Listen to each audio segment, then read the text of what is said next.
किसान भाइयों, आज 11 जुलाई सन 2021 है और इस समय शाम को 5:30 हो रहे हैं। और आज की इस वीडियो में हम आप लोगों को अपडेट देने वाले हैं कि जो हम एप्पल बेर की खेती किए हुए थे, वह हमारी खेती इस समय किस परिस्थिति में है और इस 2021 में हम इसमें क्या-क्या कार्य किए हुए हैं और जो हमारे पौधे का विकास है कैसा है। नमस्कार, मैं हूं देव मौर्य और आप लोग देख रहे हैं स्मार्ट किसान यूट्यूब चैनल। अगर अभी तक आप लोग चैनल को सब्सक्राइब नहीं किए हैं तो सब्सक्राइब करके बेल का आइकन दबा दीजिए, जिससे आप लोगों को खेती बाड़ी की सही, सटीक और व्यवहारिक जानकारी समय समय पे मिलती रहे। तो देखिए, अभी ये जो हमारी एप्पल बेर आप लोग देख रहे हैं, ये इसकी जो रोपाई हम किए थे, ये अप्रैल महीने 2019 में हम किए हुए थे और इसको 2 साल पूरे हो चुके हैं, तीसरा साल लग चुका है और इसमें 2 बार हम फल ले चुके हैं और 2 बार इसकी कटाई कर चुके हैं। दूसरी बार जो इसकी कटाई हुई है, यह मार्च 2021 में हुई है और उसके बाद अभी लगभग 3.25 महीने होने को है और हमारे जो पौधे का विकास है यहाँ पर आप लोग देख सकते हैं। तो फिलहाल हम आप लोगों को अपडेट ये देने वाले हैं कि इसमें हम क्या क्या कार्य फिलहाल के लिए किए हैं और इसमें प्रबंधन जो कार्य होते हैं ये कैसे किए जाते हैं। देखिए, अभी यहाँ पर पौधे का विकास ही सब कुछ होता है एप्पल बेर की खेती में। अब इसका कारण ये है कि अगर आपकी बेर के पौधे का विकास नहीं हो पाता है तो ऐसी परिस्थिति में जो फल लगते हैं इसकी टहनियों पे लगते हैं, और जब पौधे का विकास ही नहीं होगा तो फल कम लगेंगे और जब फल कम लगेंगे तो आप लोगों को उत्पादन कम मिलेगा और ऐसी परिस्थिति में आप लोग कहेंगे कि भैया हमको तो घाटा हो गया।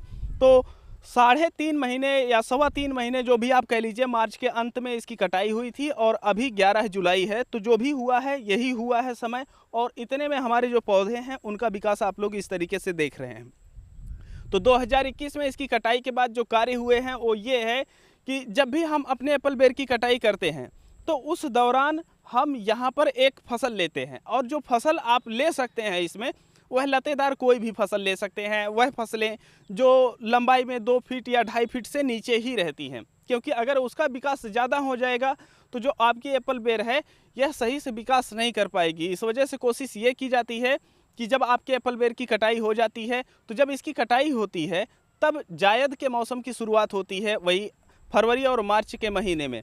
उस दौरान जायद वाली कोई भी आप एक फसल ले सकते हैं और वह फसल आपकी जून के महीने में जाते जाते समाप्त हो जानी चाहिए। कारण यह है कि जून के बाद अभी जुलाई का मौसम है और पौधे का जो विकास है इतना ज़्यादा हो चुका है, तो आपका जो मैनेजमेंट काम है वो सही से आप नहीं कर पाएंगे। ऐसी परिस्थिति में या तो आपकी जो एप्पल बेर की फसल है ये प्रभावित होगी, या तो आप जो फसल लगाने जा रहे हैं वह फसल प्रभावित हो जाएगी।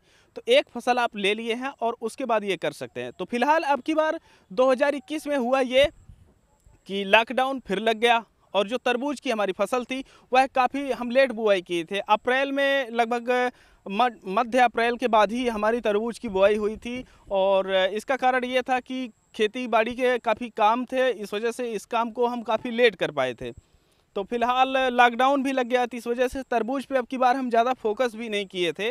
तो जो हमारी तरबूज की फसल थी उसमें बुआई के समय जो खाद हम डाले थे वही पड़ी हुई थी और उसके बाद कोई भी खाद नहीं पड़ी थी। जो तरबूज में सिंचाई हम किए थे ये 2 सिंचाई किए थे और 2 ही सिंचाई में हमारा जो तरबूज है ये पर्याप्त हो गया था, क्योंकि बीच में एक बार बारिश हो गई थी तो 3 पानी वगैरह लगभग लग गए थे इसमें।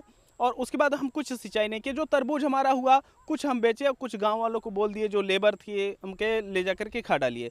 तो अब की बार जो तरबूज की फसल थी कोई विशेष मुनाफा नहीं मिल पाया। इसका कारण ये है कि हम एक तो लेट बुआई किए थे और दूसरा जो है लॉकडाउन लग जाने के कारण ये समस्या खड़ी हो गई थी। तो फिलहाल हमारी जो एप्पल बेर है ये फिक्स थी। भाई हमें ये टेंशन नहीं थी कि मान लीजिए हमारा तरबूज चला भी गया तो कोई दिक्कत नहीं है, क्योंकि उस समय हमारा खेत खाली ही रहता और हमें जो अपनी बेर है इसकी सेवा करनी पड़ती। तो हम सोचे कि चलिए ठीक है, कोई दिक्कत नहीं है, तरबूज हमारा चला गया लेकिन हमारी जो बेर है इसका विकास तो अच्छे से हो ही रहा है, तो टेंशन लेने वाली कोई बात नहीं है। तो उसके अलावा इसमें कोई अब की बार स्प्रे भी हम नहीं दिए थे अपने बेर की फसल में, और इसका कारण ये था कि जो हम आपको बताएं कि कोरोना वायरस के कारण जो है समस्या बहुत ज़्यादा होगी, तो अभी कोई स्प्रे नहीं किया। लेकिन फिलहाल जो पौधे का विकास हुआ है, अभी हमें एक स्प्रे जो है लगभग 10 दिन पहले करवा देना चाहिए था। यहाँ पर आप लोग देख रहे हैं कि ये जो पत्तियाँ हैं इस पर कीड़े लग गए हैं और जो मकड़ी हैं ये लग गई हैं, तो पत्तियों को बटोर रही हैं। तो ऐसे में पत्तियां ऐसे सिकुड़ जाती हैं, या आप लोग देख सकते हैं जैसा कि इस तरीके से लगता है। तो ये जो रोग होता है ये सामान्य रोग होता है, इसमें वैसे कोई भयंकर रोग लगता नहीं है कि जो कंट्रोल ना हो। और ये जो रोग हम आप लोगों को दिखा रहे हैं ये आपके जो सामान्य कीटनाशक होते हैं जैसे क्लोरोफाइफास है, साइपरमेथ्रिन है, इमिडाक्लोप्रिड है, इससे आप बहुत ही आसानी से कंट्रोल कर सकते हैं और वो भी एक स्प्रे में। अच्छा, इस समय बरसात की शुरुआत हो गई है, तो ऐसे में जब आप लोग इस कीटनाशक का प्रयोग करने जाएं, वैसे कर लेना चाहिए अगर लगे या ना लगे। ऐसी परिस्थिति में जब पहली बारिश होती है तो एक बार कीटनाशक और एक फंगिसाइड, सामान्य सी फंगिसाइड, कोई हैवी फंगिसाइड नहीं यूज करना है, स्प्रे कर दिए और उसके बाद आप टेंशन फ्री हो जाएंगे। अब यहाँ पर जो पौधे का विकास होता है, तो जब आप देखेंगे कोई भी पौधा होता है, जब उसके पौधे का तेज़ी से विकास होता है तो जो नई पत्तियाँ निकलती हैं उनका जो कलर होता है ये लाइट ग्रीन होता है, बाद में डार्क ग्रीन हो जाता है। फिलहाल एक खाद हमें और देनी चाहिए थी या कुछ ऐसा करना चाहिए था, क्योंकि यहाँ पर जो नसें हैं उसमें जो सूक्ष्म पोषक तत्व हैं उनकी कमी दिखाई दे रही है। तो बस इतने ही कार्य हम किए हैं और फिलहाल जो हमारी बेर है उसका जो ग्रोथ है यहाँ पर आप लोगों के सामने है।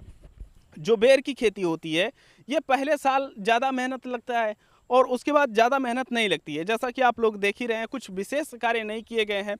हाँ, और यहाँ पर जो काम किए गए हैं वो ये है कि यहाँ पर आप लोग देख सकते हैं कि मिट्टी चढ़ाई गई है। अब कई किसानों को ये लग सकता है कि मिट्टी जो है ये ज़्यादा चढ़ाई गई है, क्योंकि आप लोगों को लग भी रहा होगा। तो ये जो मिट्टी है आसपास के क्षेत्रों से इस तरीके से गुंबदनुमा बना दिया जाता है। इससे होता ये है कि जो आपकी पौध है यह जब नई शाखाएं विकास करती है तो जो पुरानी शाखाओं से जब नई शाखाएं निकलती हैं तो वहाँ पर कमज़ोर होती है, क्योंकि वहाँ पर गांठ पड़ जाती है और ऐसी परिस्थिति में पौधा कमज़ोर हो जाता है। तो जब भी आंधी वगैरह चलती है या जब बरसात होती है तो इसमें काफ़ी ज़्यादा शाखाएं, पत्तियां होती हैं, तो पत्तियों पे जो पानी होता है वो धीरे धीरे लोड बढ़ा देता है। और अगर उस समय आंधी भी आ गई तो ये जो नई शाखाएं विकास कर रही होती हैं ये टूट जाती हैं। तो उससे बचने के लिए यहाँ पर मिट्टी हम चढ़ा देते हैं। मिट्टी चढ़ाने से पहले जो हम लोगों को खाद देनी होती है वह दे देनी चाहिए और उसके बाद ही जो मिट्टी होती है ये चढ़ाई जानी चाहिए, तो आपका जो कार्य होता है ये बेहतर होता है। तो ये कार्य जो है एक्स्ट्रा इसमें किया गया है। अगर आप लोग एप्पल बेर की खेती करते हैं तो ऐसी परिस्थिति में जो देखभाल होती है, जब इसके फल और फूल लगते हैं तब ज़्यादा मेहनत होती है, क्योंकि इसमें फल इतना ज़्यादा लगते हैं। जो आज शाखाएं आप लोग देख रहे हैं, अप्रॉक्स ये जो शाखा है यह 70 से 80 डिग्री के आसपास विकास कर रही है।